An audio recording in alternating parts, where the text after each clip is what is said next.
name is Amelia White. I work at the Workers' Action Center. I'm a senior leader there. I'm doing this documentary about precarious work and how to make $15 an hour.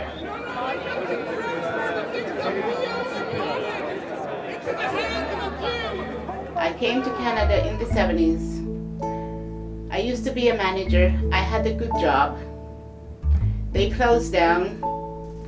It takes me long enough to find a full-time job. I finally find a full-time job. They offer me 40 hours a week to work, but there's always a catch. When you work there, they don't give you overtime. They don't pay you for holiday pay, vacation pay, sick days. So that's why I'm starting to looking for another full-time job.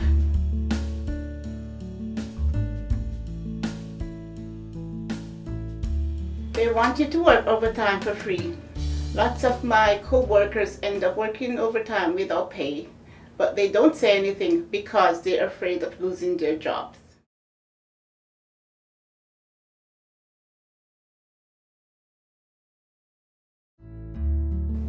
My manager had called me a few words. I am not going to repeat it.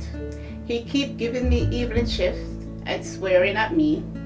I went to manager, they didn't do anything. I went on for about a year, so I filed a human rights claim.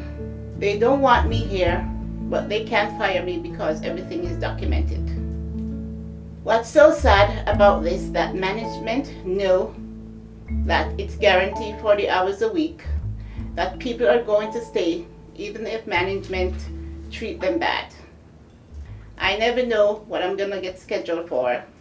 Because of the harassment of my manager, I had to let my manager know and requested for shift change because I need a witness. One of the issues that workers are grappling with is this expectation by companies that you have to be completely available all the time, the flexibility for the company is what rules your life, right? What workers have right now is absolutely no control over their time. Their employers have control over their time. In the Employment Standards Act, there is no provision around ensuring that if someone gets their schedule, that they at least are given 2 weeks notice. So what we find is that for a lot of people, they absolutely are operating on sometimes on a day-to-day basis, or are only given 12 or 24 hours notice for the next schedule. There was a guy I work with. He had 2 full-time jobs. My manager keeps scheduling him days so he can't make his other job at night. It's hard to find another part-time job if you don't know when your scheduled shift is. We don't get paid for sick day. Just the other day, a co-worker was in the hospital overnight, but then he came to work the next day. He looked awful. I asked him why he didn't stay home. He said he couldn't afford it. He needs the money to pay rent. It's awful. We work with the public, but we can't afford to take time off when we're sick. People who are precariously employed have a lot of stress that they deal with. They're worried about their schedules, whether or not they'll have a job. And this stress manifests itself in people's health and in their bodies, and in things like development of chronic diseases and how those diseases are managed. And work is such a big part of people's lives. It influences their income, it influences their stress, like I mentioned. It influences how they feel about themselves, their identity. It influences who they connect to.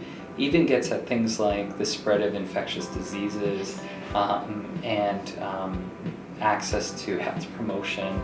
So it has a big impact on people's health and their lives.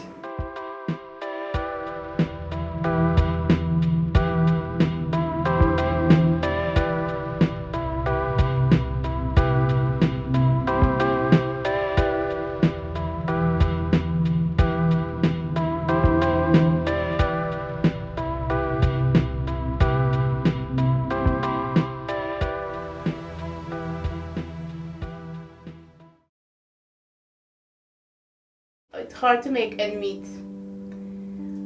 I make sure I pay my rent, but I usually had to skip utilities for a month. You can't go out, you can't eat, and you can't see friends. Your home is your castle. I would love to get a job. I've been looking for a job that pays better, but nobody's hiring full-time. They're just part-time. I can't survive on part-time work. That's the only reason why I'm still there.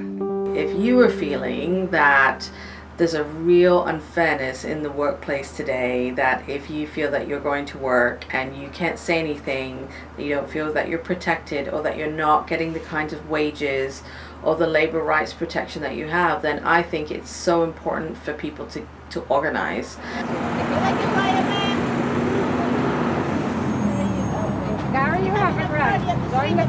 Yeah, we raised it to 11, now we have raised it to $15. I'm signing that. There are so many people who are getting involved in this campaign and who are saying, you know what, enough is enough. We need to do something about this. And, you know, right now it's a perfect opportunity. The Ontario government is reviewing our labor legislation. They are saying they want to tackle precarious employment. They are saying they want to look at the issue of decent jobs. So it is our responsibility, I think, as workers to use this moment to fight for what we want, to fight for better legislation, to fight for better wages and working conditions, to ensure that when we go to work that we're protected.